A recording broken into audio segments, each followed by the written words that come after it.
Hopping in fast. Hopping in fast. Welcome back to our Valentine's Day special. That we are going to keep so short. So short. And I actually just realized, do we do an intro for this, or do you just want to like pee in the wind? I don't want to pee in the wind. I can't believe you just said that. I say that all the time. I'm shocked you have not heard that yet. No, I've not heard you say that. Lee, in honor of Valentine's Day, I thought that we could talk a little bit about love. About love on Valentine's Day. Yes. Well, why not? Have you ever seen the show Couples Therapy? Never. Have you heard of it? Never. Oh, God. Okay, so we're going to have to do a very quick summary. Okay. Couples Therapy is a show that follows 4 couples over 6 months of weekly treatment with a gal named Dr. Orna Guralnick. I don't know how to pronounce her last name. Dr. Orna. But she just goes by Orna. Okay. And she's a brilliant therapist. Got it. And I started watching season 1, where she started with her first 4 couples. And when I was watching it, she had a really interesting sentence. So basically, the guy, very briefly, the guy has some narcissistic tendencies where he doesn't take responsibility for anything. The gal is a big people pleaser, and they had been in and out of therapy for years as a result. And they told Orna, we've only ever made it like 4 sessions with a therapist before, because they always end up, because of the husband, he's like, I have no time for this. I know better. So basically, in the middle of one of these sessions, Annie, who is the wife, asks Mao, who is the husband, to not be dismissive when she shares her thoughts with him. But Mao just kind of shrugs it off. And it's like, that's your fault. That's not on me. That's your experience. That's not me putting on to you. And in response to that, Orna, the doctor, said that in order for relationships to work, each partner has to be willing to, quote, change something fundamental in themselves. And I thought that's a Subtext episode on love. So my question is, do you agree with that assessment? Can we back up just a second? Yes. Okay. What do you make of this sort of cultural specimen? Well, I wanted to know what you thought about that. That's why I wrote the question earlier. No. So my question is there just a public spectacle? Is this voyeuristic? To be watching people's therapy sessions? Yeah, it seems a little voyeuristic to me. I don't know what that word means. Well, you know what voyeurism is, or do you? Mm-mm. You know Heard the word, but you know what a peeping Tom is. Yeah. Oh my God. Okay, a peeping Tom is a voyeur. Oh, so like you're sneakily looking where you ought not be looking to get some sort of base pleasure out of it. And this almost strikes me as voyeuristic. The premise of the show. I think I agree. And I still watched it. If it's any consolation, I watch it because I think Orna is brilliant. Have you not listened to Esther Perel's podcast? It's the same thing. No. So does that feel voyeuristic to you as well? Without the visual, where she does couples therapy sessions? I don't know. I'd have to listen, I guess. But I don't know. There's just something about that. It's also like, maybe I'm getting off a little on a tangent, but sometimes when people ask about my personal relationship with Jesus, it's like, you wouldn't ask me about what love making with my wife is like. And my relationship with Jesus is just as personal and intimate obviously not in a sexual way, but in a sort of intimate way, which I don't want you asking me about that. Or I feel uncomfortable. We ought to be really close if you're asking me that kind of question. And it's almost like if I were to go around talking about it, about either that kind of intimacy with my wife or that kind of or the kind of intimacy that I have with Jesus, it's almost like I would dishonor the relationship by doing so. Mm-hmm. And I wonder to what degree might one dishonor one's own pursuit of healing or reconciliation by doing this in public. But maybe I'm being a grumpy old man. I don't know. I don't know if you're being grumpy, because the thought occurred to me like around 5 episodes in, where they were having, not Annie and Mal, but another couple were having a very personal, intense argument, and it was very raw. And I thought, do I need to know this about this woman that I've never met before? It really did. It occurred to me too. Yeah. So very fair criticism to ask on the overarching meta narrative. Yeah. But when you back think to the about question. Orna's thoughts, where she says that each person has to be willing to change something fundamental in themselves. Yeah. That feels countercultural to me. I know you hate that phrase. Why don't you say what you think about that first, and then I'll... I think it feels true. I thought you might say that you didn't like that. Oh, fun. I love surprising you. I thought you might have said that you didn't like that because it is asking someone to give up some integrity about who they are for the sake of love. That is the tension, isn't it? Yeah.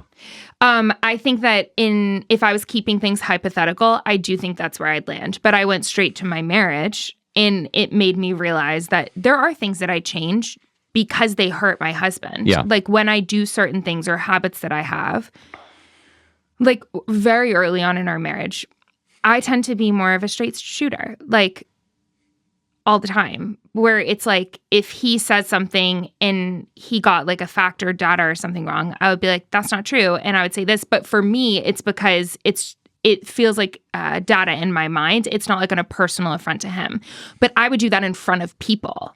And he would be like, hey, that embarrasses me when it's not an important fact. Like it's just one part of a large story and I'm getting the story right. So you don't have to jump in and like correct me in public. And even though it wouldn't bother me if he did that to me, or when other people fact check me, I actually feel really loved. But for him, he doesn't feel loved. And so for me, I had to change that habit, even though it doesn't like make sense to how I experience life. It is true of how he experiences it. And so I changed myself and changed my habits because that's what makes him feel loved. Yeah. And that keeps our relationship in a good flow. Does that make sense? Absolutely. So for me, I do think that we have to change fundamentally, but with the qualifier of, I don't believe that in order for me to love someone that they have to change. Yeah. Yeah. Well, I mean, if love is defined more as the pursuit of the good for another person, then that's obviously true. Mm-hmm. Yeah. But yes, I mean, on your question about do we need to change certain things fundamental in ourselves? It certainly, if we mean by something fundamental, we mean certain deep commitments to certain ways of being in the world. Mm-hmm. Then I think it's absolutely true that obviously you're going to have to change certain things that we're called to. I would even say that when we take a marriage vow or you have an implicit vow of friendship with another human being, you've committed yourself to change all along. So you agree that you do have to change? Yeah. Do you have any qualifiers in your head? Any qualifiers about? Of where that could become toxic? Well, yeah, that can't be an ultimate non-qualified statement. True. Right? So because we all have certain commitments, convictions, vows we've taken that there is a point at which if I change certain things about myself, then I have given up myself. Yes. And so I think, vows, commitments are really important. Mm-hmm. And so let's make them, and to the degree that we can keep them. Mm-hmm. And so, so it's always qualified. Always qualified. Yeah. Because there are forms of self-betrayal, which we've talked about a lot on the show, that we're not talking about. But then I don't know, I think when she said that, I was like, yeah, that feels kind of against the grain of culture, which is like, don't ever change, like you're perfect as you are, whatever. And it's in a sense true, but then in a sense, like if you want to be married to someone or in relationships with messy people, you're kind of always having to change. I mean, that does bring up that line that I hate about God loves you just as you are. Tell me why. Because, well, first of all, let's say it's obviously true. That's so obvious as to be non-debatable on the one hand. Yes. That God loves you just as you are. Yes. So, okay. So, And there are some people that need to be told that and need to know that because they've been so beaten down by toxic forms of religious conviction and so forth and so on. And so certainly there are people that need to be told that and told that and told that over and over again until they believe it. But a lot of times the way I see that line being used, it's as if to say, God loves you just as you are, so stay exactly as you are. And I'm kind of like, I don't want anybody to tell me that. I want to be told, you are loved just as you are. So come on, let's keep living into what it means to be fully alive and thus the glory of God. Yes. And to learn to be fully alive and thus the glory of God means I have to change a heck of a lot and work at changing a heck of a lot about the things I can change and leaning into trusting in the power of God to change the things I cannot change. I love that. So, yeah. Yeah, saying that God loves you just as you are is not an excuse to stay as you are, but it gives you safety to change and grow into becoming better. Right. I love that. Yeah. Yeah, I thought you were about to say that you disagreed with that, and I was like, Lee, are we about to have our first disagreement? Although I do think we had a disagreement about billionaires on the show, but I can't remember now what it was. Yeah. Okay, well, to talk about love, and we're going to go through these so fast. Okay. I pulled together a couple of quotes from different scholars, theologians, etc., in their descriptions of love, and I want to hear what you think about them. Paul Tillich. Have you read Paul Tillich? Yes. Okay. Some. So yes. Curious what you feel about him. He famously has said that the first duty of love is to listen. Why do we always have to give a list of priorities and say first? Can't we just say one of the duties of love is to listen? That like taps me as a perfectionist when people will say, what's your favorite such and so? And I'm thinking, don't ever ask me that stupid question because I'll never give you an answer. Just say, what's something that you like about such and so? And so Paul Tillich, don't tell me the first duty of love. Oh my God. One of the duties of love is to listen. Absolutely, yes. And a primary duty of love is to listen. Yes, I agree. You do agree with that. I do as well. It's one of my favorites. I actually really like Paul Tillich. Yeah. And it does feel on brand for him. Yeah. Stanley Hauerwas, who you love. He famously has said, love is not all you need. That's so classic, Stanley.